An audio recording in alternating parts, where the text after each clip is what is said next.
Hello, fellow mutants. Welcome back to another video. In this video, I figured I would read this one article on Gangsta Gamers from a person in like some chats that I've seen. Called her name is like Jessica on YouTube. I forget her last like the second part. Amazing content creator, like amazing person, amazing supporter. So I wanted to like read this because I saw this pop up, and it's called "A Message from a Humble Nerd." So let's give this read. As with anything on the internet or even in real life, drama ensues when there are many voices vying from the megaphone. In a case, the controversy over Sweet Baby Inc. and Gamersgate 2.0 continues, but not the way most would expect. Matt Walsh on the Daily Wire, personalities in the thick of this gamer war, has this very biased attitude towards those who enjoy video games. This latest comment, Walsh is playing the victim of something no one is assuming is accusing him of. Which this came out on March 16th, so like he could have said something else since then, but still I wanted to read this. Which is anyways, just for the context, sorry. To clarify, no one is in this upheaval has stated that Mr. Walsh is not permitted to speak on the issues. Far from it, but to scoff at something one does not understand to quite another thing. When one offers an opinion over the vastness of the internet, many voices will come rushing forth, as our own founder and CEO has said in a recent post. Was hashtag welcome to the internet, man. Yeah, they're on the internet. If people will definitely voice their opinions, if you can't exactly like handle any opinions whatsoever, then might as well like retire from the internet because the internet can be a harsh place at times for sure. But also there's like as much as there is like harsh like plays, um, the internet can be like a beautiful place as well in the right areas, like where people can like nice like critique you in an honest way where they won't like try to like pull you down. They are critiquing you because they want to see you grow. I have people like that who critiques me because they want to see me grow, and I appreciate that. Again, if you guys can't accept any form of critiques, then do yourself a favor and get off the internet. Anyways, now I, a humble nerd, have a message inspired by the recent video put out by S.M. Brooks of the Night Watch and Sad Diversity. When good people abandon the culture, terrible people who only wish to ruin it will come swarming in. Many pundits on the right conservative side of politics means have scoffed at nerds culture over the decades, which when which one knows the stereotype does look unappealing. However, it's far more than something putting on thick lens glasses, a bow tie, and suspender. It's cracking open your first fantasy or sci-fi novel and being instantly immersed into the world, written on a page or turning on that Nintendo 64 to play as Link in Arc. I'm going to butcher this. And I'm sorry, let's like Arc Arc Ocarina of Time. There you go. I said it.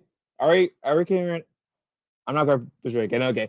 To explore the kingdom of Hero or flipping through that DC or Marvel comics, or in my case, Ninja Turtle, of old, and imagine yourself as Batman, Superman, or again, my case, like maybe like Leonardo. Anyways, these are the aspects of nerd culture that brings us together as fans and sometimes friends or even spouses.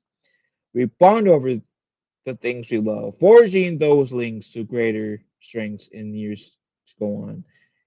It's like anything that people are passionate about, be it sports, baking, crafting, woodworking, or anything that sparks that motivation or desire to do something that fills one with joy. We all need those hobbies and passions that brings form of escapism to the world. Not to ignore it entirely, but to have a moment of reprieve from a bad day, to encompass, decompress after a week of nonstop work.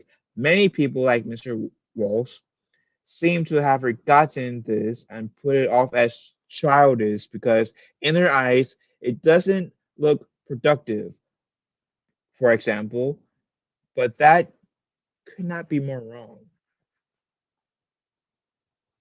Again, like I always say to this, like there are some people who like just bash things just to like criticize you to bring you down, but there are people with what this article is getting at where we're passionate about certain content. For me, it's Ninja Turtles, Kingdom Hearts, Star Wars. Even like when I was like talking about when I mean I was relatively recent, like it's relatively recent by the time I'm putting this video out, of when I was saying um when I was reading this article about how like they're going to take away some of Sokka's sexism, like tone it down. I made my response to that video or article was I enjoyed Sokka's sexism in terms of we see him having this stereotypical men are like doing all the hard work. They're the breadwinners. They're bringing the money, where the women are like kissing them bedroom type deal, right? And hear me out before you guys like side bash me on that. Throughout season 2 and 3, we see like Sokka mindset about that changed, where like a lot of things that he thought they were dividing women and men, we can we're on an even playing field. uh, in a lot of the areas that where he was thinking of. Now, like us men can't give birth, and how like that's one of the things that us men just can't do. Um, but like Sokka saw like yeah, women can fight through like Suki, essentially through a Sula, even though she was taking the more negative side. But anyway, still Sula. But Suki, Toph, Katara were the main three that essentially like helped Sokka grow up a little bit from that like that or you can say sexist mindset. And in the comments, someone said, "Well, you like they criticized me saying, oh well, you just can't accept change, blah blah blah blah, something like that." I'm paraphrasing, and I like clearly they didn't watch my video all the way through because I said Sokka's sexism and how he like gets over that is part of his character development. Part of the reason why towards the end of season 3 of towards the end of the series, we like I have so much respect for Sokka. It's because Sokka overcame that. There are other things that contributed to Sokka's character development, but that was one of them. Like I'm able to criticize that because I'm a fan. I'm a genuine fan of After the Last Airbender. I and like Sokka in the Netflix series compared to the um anime is boring. Which I know we're getting in season 2 and 3 of After the Last Airbender, and I'm hoping that at least a bit more entertaining. But he's boring compared to like his animated counterpart.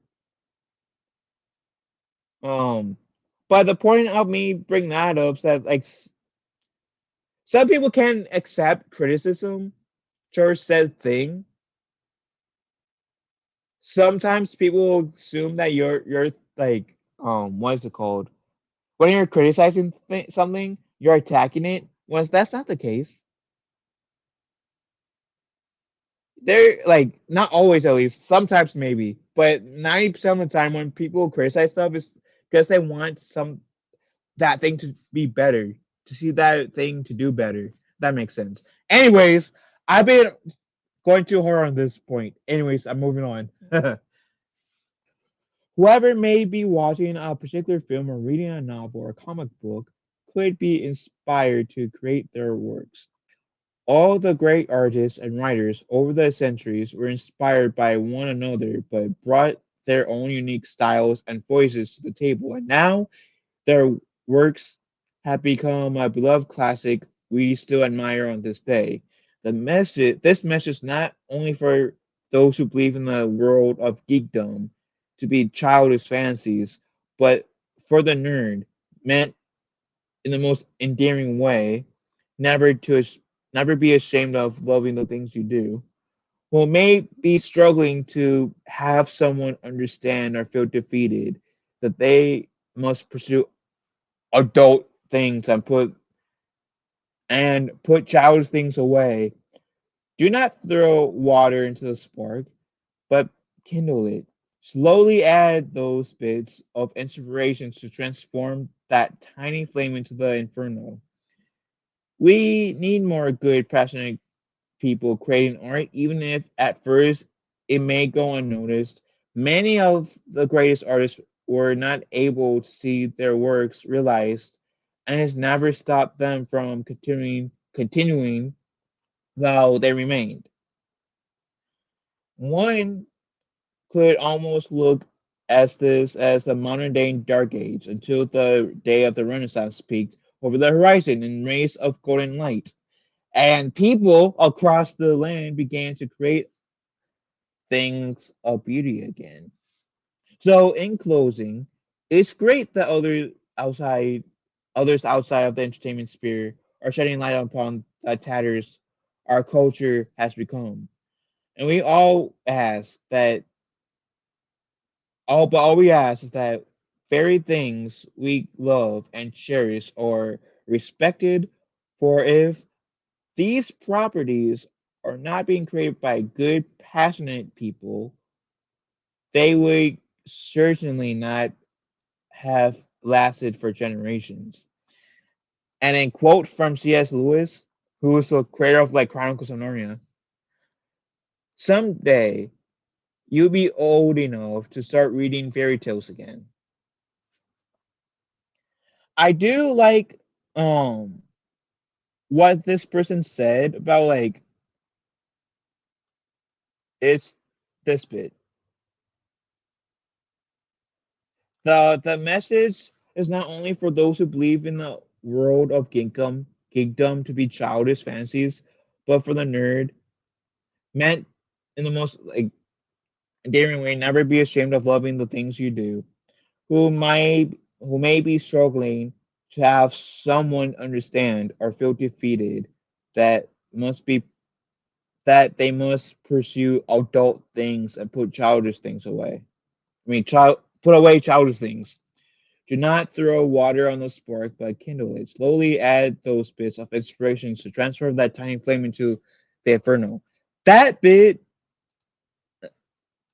I really enjoy, and I really have a lot of respect for.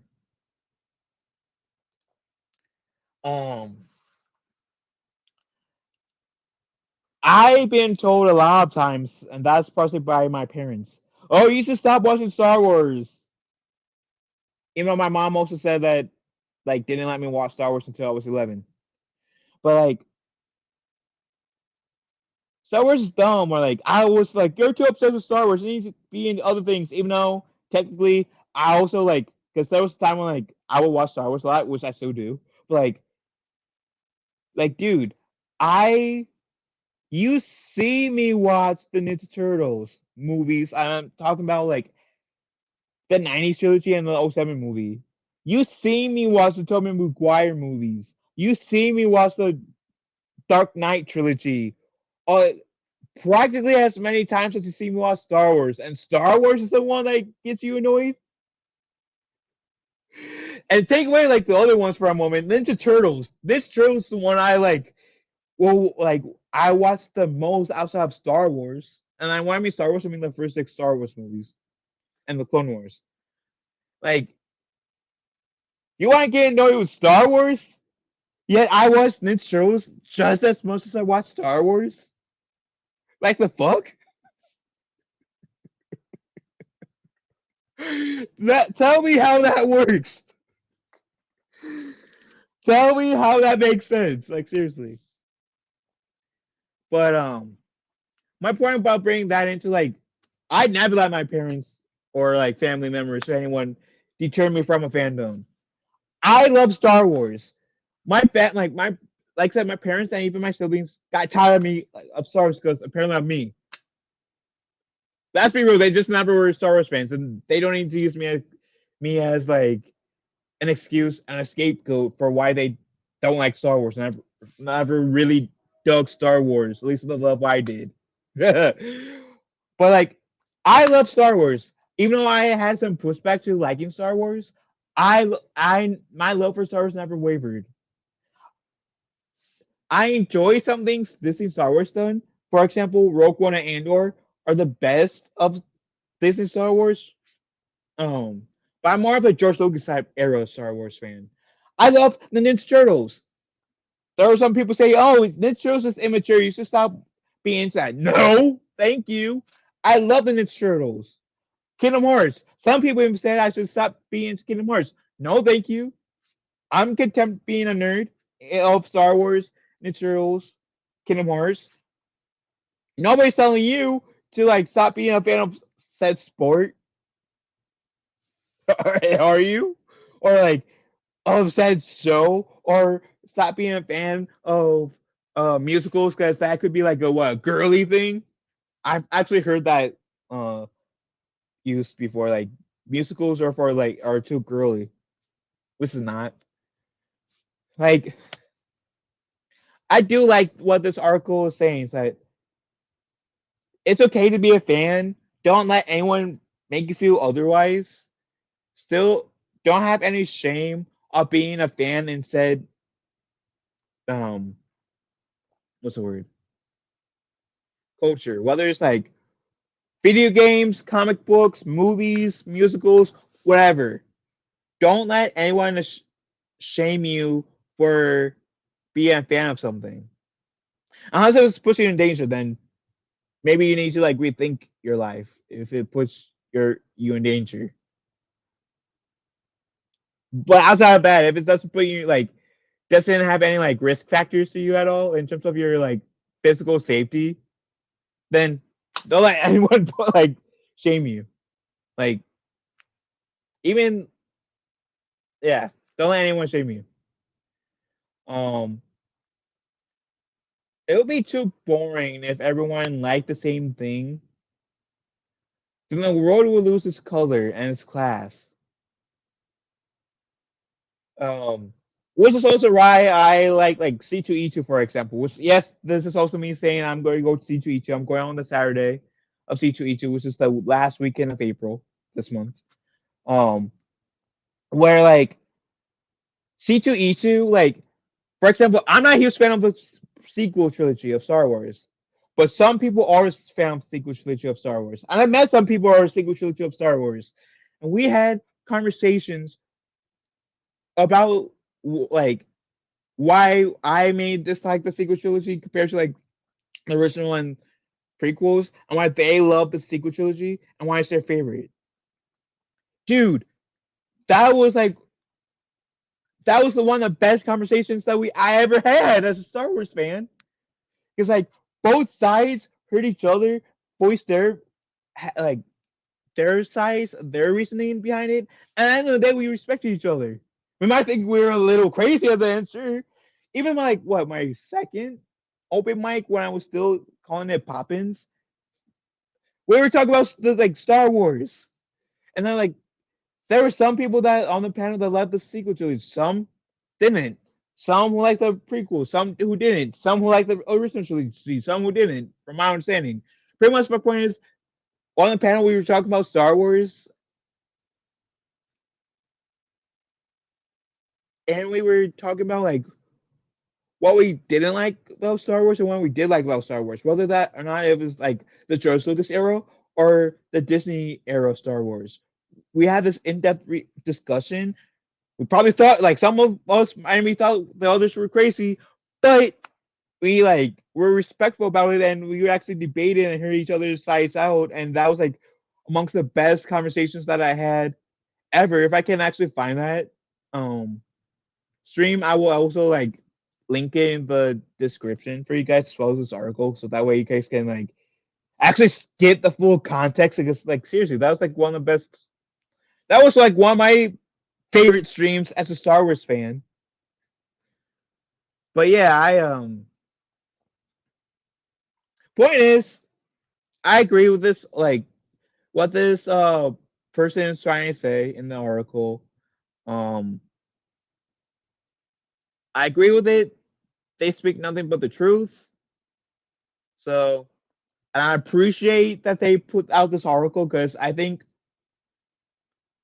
we like as in the world like right now could use stuff like that, people like that to like help remind us that it's okay to be nerdy, it's okay to be geeky, that don't let anyone try to like shame us for being into the things that we are. Now, if it's like said, risks are physical, like risks our safety and could potentially do harm to us, then yeah, it's okay to like warn people, but don't shame them. Which is something this person didn't say in the article, but that's what I'm saying. Anywho, what do y'all think about this? Let me know in the comment section down below. Love you all. Have a wonderful day. Be kind to one another. I will talk to you, fellow mutants, later.